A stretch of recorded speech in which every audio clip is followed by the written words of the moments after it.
ഈ ഒരു burger digest ചെയ്യാൻ എത്ര സമയം എടുക്കുന്നറിയോ? ഇതിൽ ഏകദേശം ഒരു 12 മുതൽ 15 ഗ്രാം ഓഫ് ഫാറ്റ് ഉണ്ട്. ഓക്കെ, ഏകദേശം ഒരു 300 ടോട്ടൽ കാലറീസ് ഉണ്ടാവും. അതുകൊണ്ട് തന്നെ നമുക്ക് ഏകദേശം ഒരു 6 മുതൽ 8 മണിക്കൂർ, അതുപോലെ ഒരു ഡബിൾ ചീസ് ഒക്കെ ആണെന്നുണ്ടെങ്കിൽ എന്റെ അഭിപ്രായത്തിൽ ഒരു 8 മണിക്കൂറിന് മേലെ പോകും.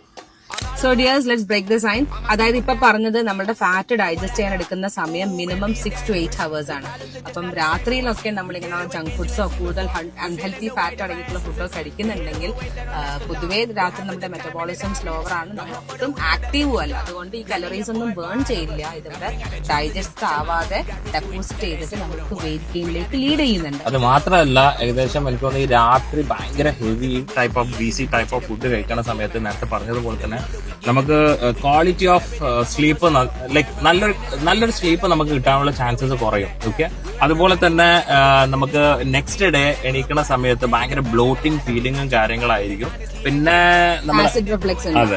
അതേപോലെ ഇനി ഇപ്പൊ നമ്മൾ പറഞ്ഞത് ഫാറ്റിന്റെ ആണ്. ഇനി കാർബ്സിന് എത്ര സമയം എടുക്കും, പ്രോട്ടീനിന് എത്ര സമയം എടുക്കും എന്ന് നിങ്ങൾക്ക് അറിയെങ്കിൽ നിങ്ങളൊന്ന് കമന്റ് ചെയ്തോളൂ.